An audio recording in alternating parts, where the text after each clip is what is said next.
and left with favor. Demande au Seigneur de te donner quelque chose de particulier ce matin. Que tu ressortes comme tu n'es pas, que tu ressortes d'une manière différente de celle avec laquelle tu es entré. Au nom de Jésus-Christ.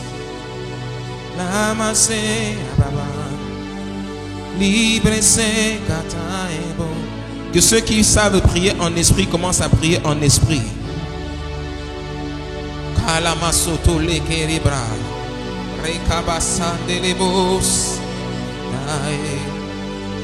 Les brazos carabrase, les carabrosaya. Il est là parmi nous, il agit puissamment pour la gloire de Dieu. L'Esprit de Dieu est là, il est là parmi nous, il agit puissamment pour la gloire de Dieu. Allume un feu,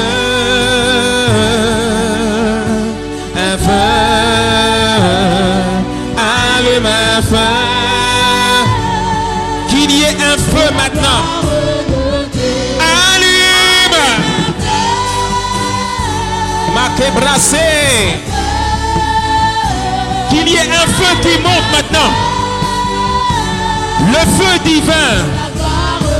Un feu de sanctification, un feu de repentance, un feu qui brise les jougs du diable, un feu qui détruit les œuvres du diable.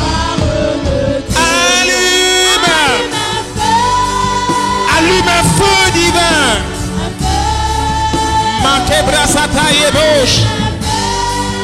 Allume un feu.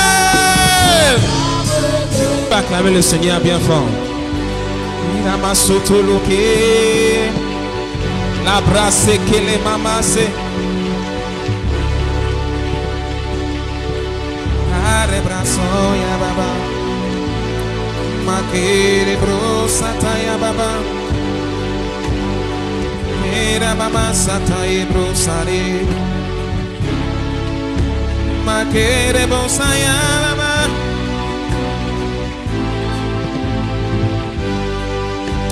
Alléluia. La Bible nous dit dans le livre de Luc au chapitre 7 au verset 21 que Jésus guérit plusieurs personnes de toutes sortes de maladies. La maladie, lorsqu'il y a la maladie au milieu de nous, on doit en être conscient. Il y a beaucoup de gens qui sont malades ici. D'autres qui sont oppressés par et tourmentés par toutes sortes d'esprits. Alors, peuple de Dieu, nous allons élever nos voix et nous allons prier pour que tout joug de maladie soit brisé. Et je vais parler particulièrement à ceux qui souffrent de douleurs chroniques. Si c'est une douleur qui s'est logée dans le dos, dans le genou, Jésus-Christ guérissait les gens de tout genre de douleurs. Là où tu as des douleurs, mets la main. Si c'est vers le bas, assieds-toi et mets la main sur les jambes. Si c'est dans le dos, mets la main dans le dos. Au son de ma voix, l'onction maintenant parcourt la salle. Elle vient et elle te localise là où tu es.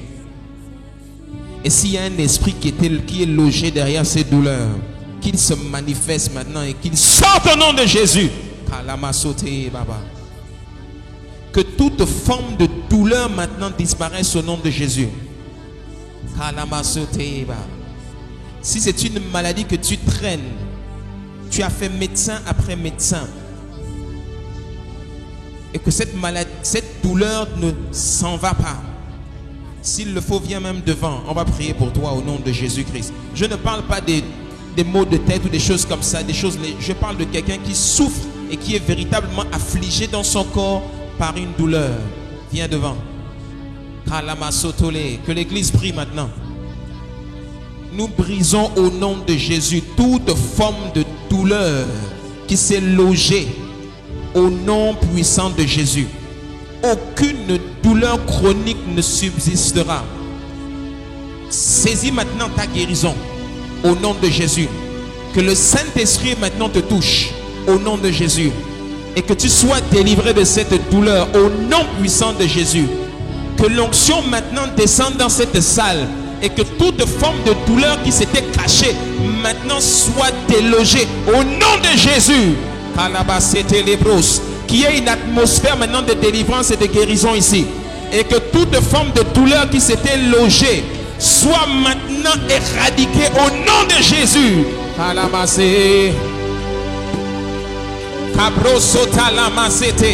Seigneur, je prie pour toutes ces personnes au nom de Jésus qui souffrent de douleurs chroniques. Que ce soit des douleurs dans le bas-ventre au nom de Jésus. Que ce soit des douleurs dans le dos au nom de Jésus. Que ces douleurs s'en aillent maintenant. Qu'elles s'en aillent maintenant. Qu'elles s'en aillent maintenant au nom de Jésus.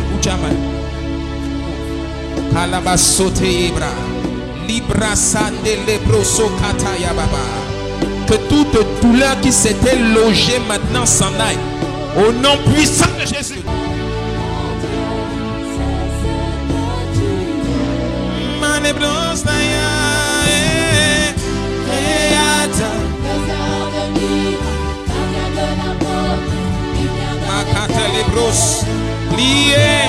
C'est ce que tu es. Alléluia. Alléluia.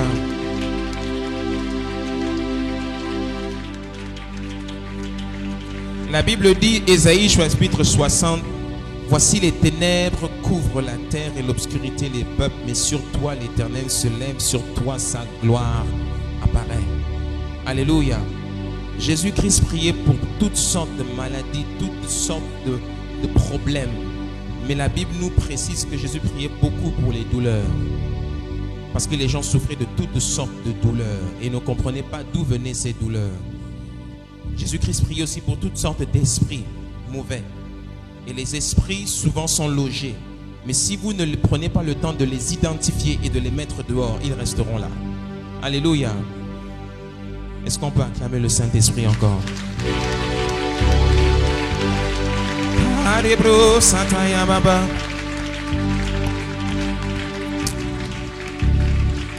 Seigneur, merci pour ces moments. Merci encore pour ce culte. Merci pour ton peuple. Merci pour le bien que tu nous fais. Glorifie encore ton Saint-Nom. Prends le contrôle de ces moments.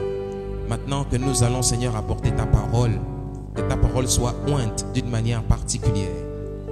Qu'elle aille maintenant et que les chaînes soient brisées, que les jougs soient brisés, que les prisonniers soient libérés et que, Seigneur, ton onction soit maintenant relâchée. Qu'il y ait une onction particulière jusqu'à la fin de ce culte au nom de Jésus. Une onction qui saisit même jusque sur nos chaises. Elle nous saisit maintenant au nom de Jésus. Et que ton nom soit exalté maintenant et à jamais. Que quelqu'un acclame bien fort le Seigneur au nom de Jésus. Que quelqu'un me dise Alléluia. Voilà. Avant de t'asseoir, je voudrais que tu trouves au moins 5 personnes et que tu leur dises Tsalak. Que Dieu te fasse prospérer.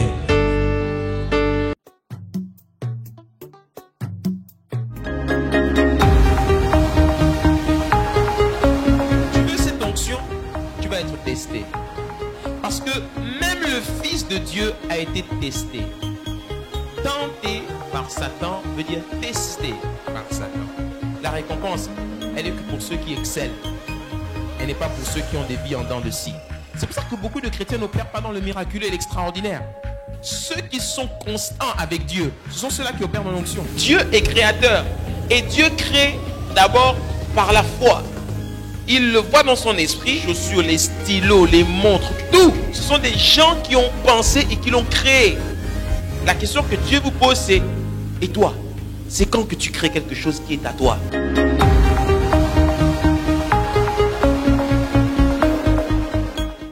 Prenons nos Bibles.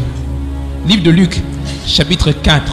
Pour le temps qui me reste, je vais te partager quelque chose de très important qui est très confus dans l'esprit de beaucoup d'entre nous.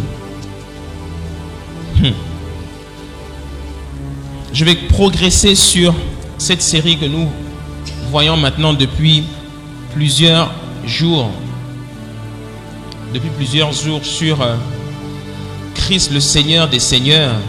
Et dans le livre de Luc, au chapitre 4, à partir du verset 31, voici ce qui est écrit. Si tu y es, dis avec moi Amen.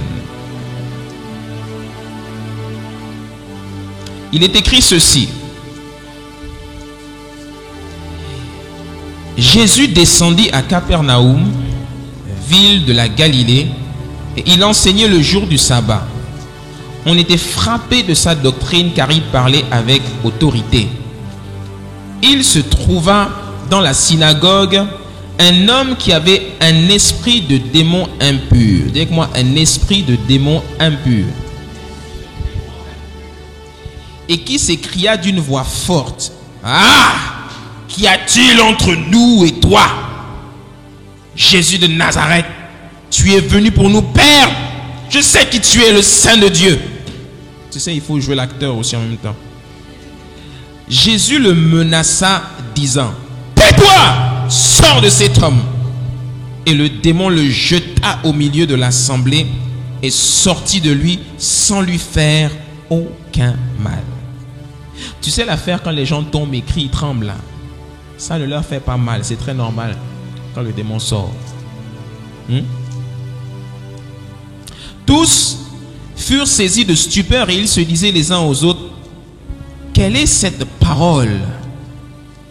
Il commande avec autorité et puissance aux esprits impurs et ils sortent. Je veux que tu répètes cette phrase avec moi. Il commande avec autorité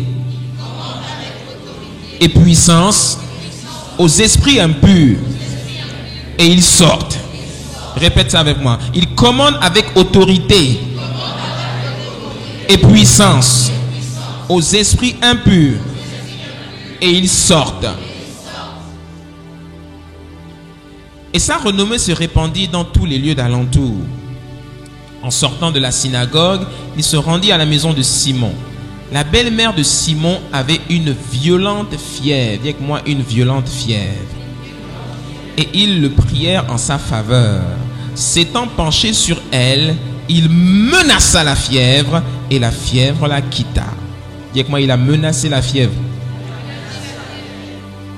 À l'instant, il se leva et les servit. Après le coucher du soleil, tous ceux qui avaient des malades atteints de diverses maladies les lui amenèrent. Il imposa les mains à chacun d'eux et il les guérit. Des démons aussi, dis avec moi, des démons aussi, sortirent de beaucoup de personnes en criant et en disant: tu es le Fils de Dieu.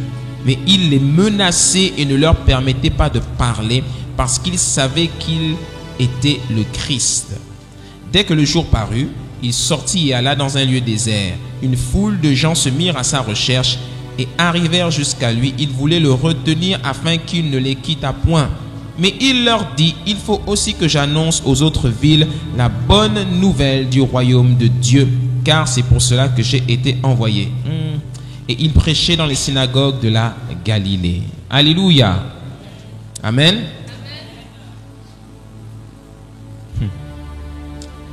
On parle de Jésus-Christ, le Seigneur des Seigneurs. On parle de Jésus-Christ, le Seigneur des Seigneurs. Et aujourd'hui, je vais te parler de l'autorité et la puissance d'un Seigneur en Christ sur les démons et les maladies. Un tiers, voire la moitié du ministère de Jésus était orienté sur la délivrance. Il priait pour les malades. Il priait pour chasser les démons. Il priait pour guérir les malades. Il priait tout le temps et exerçait tout le temps le ministère contre les esprits impurs et les démons et les maladies. Le message que je vais te donner aujourd'hui introduit simplement le séminaire que nous allons avoir à la fin du mois. Moi, je suis un docteur de la parole, donc je me pose beaucoup de questions. Toujours. Quand je veux comprendre ce que dit la Bible, je me pose des questions. Parce que les savants se posent des questions, c'est comme ça qu'ils trouvent des réponses. Alléluia. Et l'une des questions que je me pose, c'est: si Jésus mettait autant l'accent sur la délivrance et les malades, Pourquoi est-ce que dans beaucoup de nos églises aujourd'hui, c'est quelque chose qui a totalement disparu? Parce que quand tu lis les évangiles, c'est comme si le monde était infesté de maladies et de démons. Et Jésus ne pouvait même pas prier pour tout le monde, tellement il y avait de malades et de démons. On parle aussi de démoniaques. Et partout où il allait, il ne faisait rien sans d'abord cibler les malades et les démoniaques. Mais si tu es dans un endroit, si on est dans un endroit où jamais le sujet des démons et des maladies sont évoqués, d'après toi, il y en a des démons et des maladies, oui ou non? Il y en a. S'il y en a, pourquoi alors on ne traite pas ça? Est-ce parce que on ne sait pas le faire? Est-ce parce que nous n'avons pas la foi? Est-ce parce que le Saint-Esprit nous a dit de ne pas le faire? Parce que quand tu vas dans certaines églises, c'est comme si on dirait qu'on n'a pas le droit de prier pour les malades. C'est interdit, c'est dérangeant. On est en train d'adorer le Seigneur dans la louange, dans l'adoration ou dans la prière, et puis quelqu'un est saisi et commence à crier. Et quand la personne se met à crier, les gens dans la salle réagissent comme si on dirait c'est quelque chose de bizarre. Oh, elle aussi vraiment, hein? Tout ça là, ça c'est quoi encore? C'est toujours les mêmes églises, choses des églises là. Vraiment. Il n'y a rien de plus normal que de voir des manifestations là où Dieu est. Parce que quand le Saint-Esprit se déploie et que l'onction commence à être déversée, là où Dieu est, là où la Shekinah commence à devenir palpable, le diable ne peut pas rester là. Il est obligé de dégager. Si c'est quelqu'un qui est possédé ou tourmenté d'un esprit, et je vais en parler tout à l'heure, la meilleure chose à faire pour lui, c'est de se lever et de sortir. Quand nous sommes en prière, sérieusement, ou adoration profonde, tu vois quelqu'un qui était là, tout d'un coup il se lève, il sort, et il prend une attitude où ça, comme si ça le dérangeait.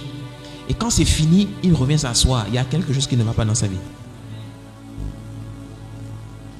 Ou si toi, tu es assis dans la présence de Dieu au milieu des frères et des sœurs, et que chaque fois que nous évoquons la prière, l'adoration ou l'onction, et que ça te dérange, tu as un problème.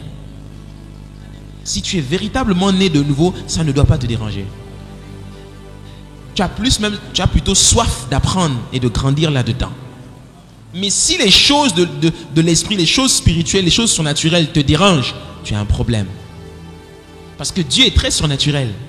Dieu est très spirituel. Alléluia. Le passage que nous venons de lire est un passage que j'aime beaucoup. Je l'ai lu des centaines de fois, ce passage-là. Parce que ce passage est très fort.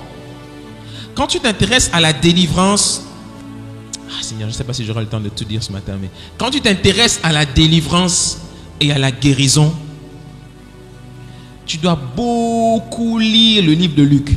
Tu sais pourquoi? Parce que Luc, c'était un médecin. Donc, Luc met des précisions sur des choses que Matthieu, Marc et Jean n'évoquent pas. Parce que c'est un médecin. C'est pour ça que quand tu prends le même passage dans le livre de Matthieu, on te dit juste, il y avait quelqu'un qui était possédé d'un démon. Il s'arrête là. Marc utilise le même terme. Non, Marc utilise le terme esprit impur. Mais lui, il dit un esprit de démon impur. C'est-à-dire, il précise. Donc, un esprit de démon impur, qu'est-ce que c'est? Si je demande ici, c'est quoi un démon impur? La plupart d'entre vous ne saurez pas me répondre. C'est ce que je vais commencer à évoquer aujourd'hui. Et on continuera les semaines prochaines jusqu'au séminaire. Parce que j'ai décidé de les traiter. Alléluia. Yeah. Un esprit de démon, c'est un esprit humain. Si tu te rappelles bien, je l'avais évoqué dans le séminaire Le mystère de Tyr de l'année dernière. J'avais parlé des Néphilim. J'avais dit que Dieu avait vu que la méchanceté s'était accrue sur la terre. Livre de Genèse, au temps de Noé. Mais avant cela, la Bible nous dit dans Genèse chapitre 6, à partir du verset 22, que les fils de Dieu, en parlant des anges, vont descendre sur la terre et vont s'unir avec les femmes des hommes, les filles des hommes. Et de ces unions vont naître des enfants que l'on appelle les géants, et qui devinrent nombreux sur la terre. C'est de ces géants-là, la Bible dit que naissèrent de grands héros, etc. Des choses qu'on te vante dans les films, Hercule, tous ces gens-là, etc. C'est écrit dans la Bible. Et le mot géant, le mot qui est traduit par géant dans la Bible, c'est le mot hébreu Néphilim. Dis avec moi Néphilim. Les Néphilim, c'était pas des êtres humains normaux. C'est ce qu'on appelle géants. C'était des gens qui étaient mi-hommes, mi-démons. C'est pour ça qu'ils avaient une force extraordinaire. Et ces Néphilim-là, c'était les descendants de la race de Satan. C'était des gens qui travaillaient pour le compte de l'ennemi. Ce n'étaient pas des gens qui étaient appréciés de Dieu. C'était des gens qui étaient maudits. Parce qu'ils étaient issus d'une union maudite. Et c'est de ces Néphilim-là que va descendre Goliath. Dis avec moi Goliath. Goliath était un Néphilim. Et Goliath va affronter David. David va le tuer, va lui couper la tête. Et de manière prophétique, on ne sait pas pourquoi, les écrits nous montrent qu'une fois qu'il va tuer Goliath, il va lui couper la tête. David va prendre la tête de Goliath. Et l'histoire s'arrête là. On ne sait pas pourquoi David va prendre les armes de Goliath, parce que la Bible nous précise juste que David prendra les armes de Goliath et va aller les collectionner chez lui. D'accord? Mais la Bible omet le fait qu'en amenant les armes de Goliath avec lui, il va aussi prendre la tête de Goliath avec lui. Il va rentrer avec dans Jérusalem quand il va prendre possession de Jérusalem. Parce que dès que David va prendre le commandement, la première ville qu'il va aller chercher, c'est Jérusalem. Parce que David avait ressenti dans l'esprit de manière prophétique que Dieu avait une histoire avec Jérusalem. Alléluia. Il va entrer dans Jérusalem. Et ce que la Bible omet de nous dire, c'est que David va entrer avec la tête de Goliath dans Jérusalem et va l'enterrer à Jérusalem. C'est l'endroit où David va enterrer la tête de Goliath à Jérusalem. Cet endroit va être un nom, le lieu du crâne. Alléluia. Et c'est sur ce même lieu de crâne là que Jésus-Christ va être crucifié. Alléluia. Alléluia. Et parce que la Bible nous dit dans le livre de Genèse au chapitre 3, quand Dieu va commencer à prononcer la malédiction sur Adam, Ève et le serpent, il va dire la postérité de la femme t'écrasera la tête.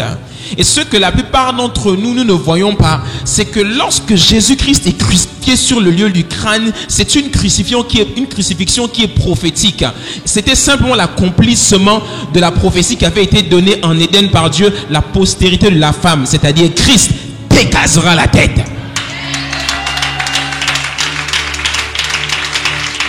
Alléluia.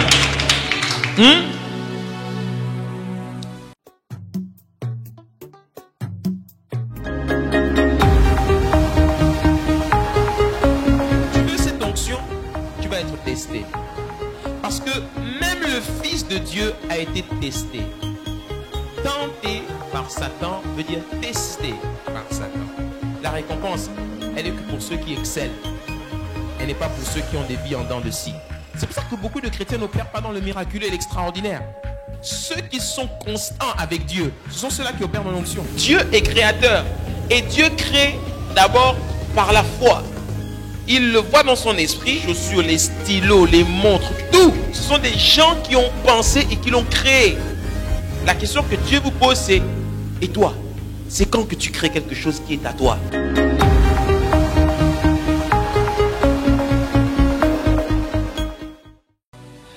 Et quand les évangiles s'ouvrent,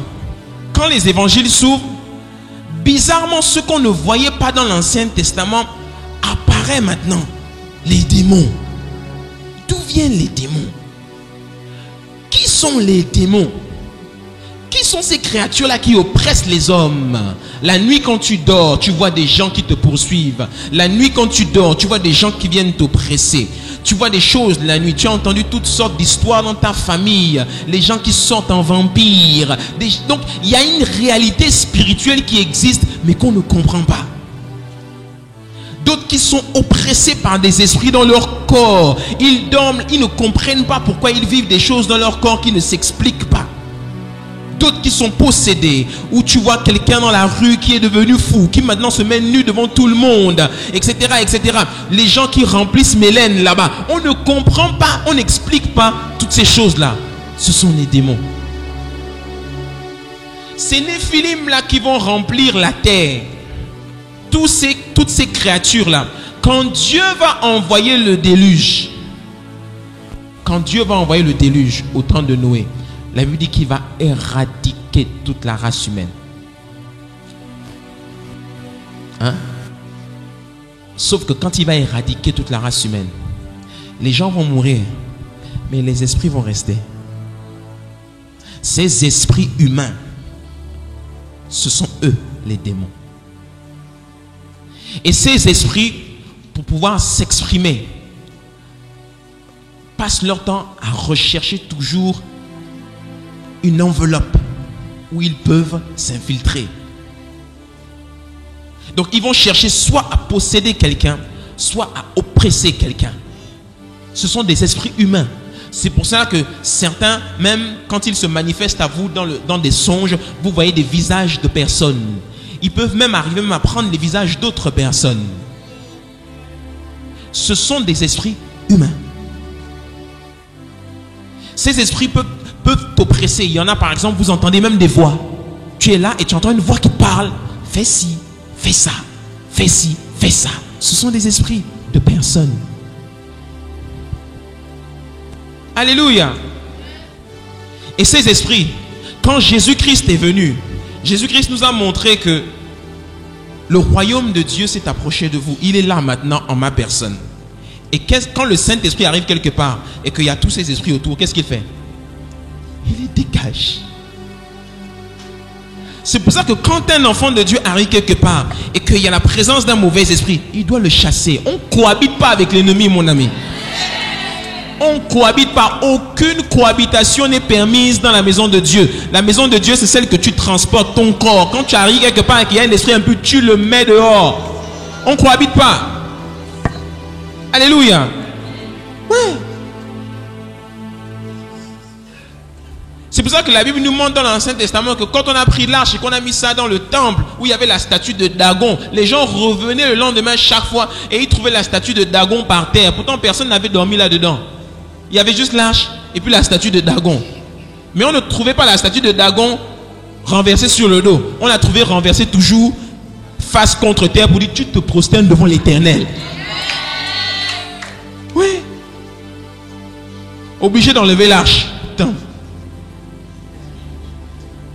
Alléluia. Je m'arrête là d'abord. Et je vais continuer. J'espère que vous avez passé un excellent moment dans la présence de Dieu en regardant ce message, qu'il vous a édifié et qu'il vous a permis de vous rapprocher encore un peu plus de notre Seigneur Jésus-Christ. Si vous voulez vous procurer cet enseignement, eh bien vous pouvez nous contacter par téléphone, par email ou bien tout simplement vous rendre sur notre site internet www.lamaisondubâtisseur.com. Mais avant de nous séparer, je voudrais vous inviter à prendre la décision la plus importante de votre vie, celle d'accepter Jésus-Christ comme votre Seigneur et votre Sauveur. Et pour cela, je vous invite à faire cette prière avec moi. Seigneur Jésus, me voici devant toi. Je te demande pardon pour mes fautes et mes péchés. aujourd'hui, je suis né dans le royaume de Dieu. Accorde-moi la grâce de marcher chaque jour selon ta parole et dans l'obéissance de ta parole. Au nom de Jésus-Christ. Amen.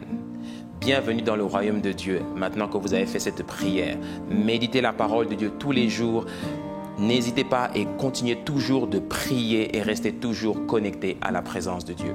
Je vous aime et je vous dis à très bientôt. On est ensemble. Bye bye.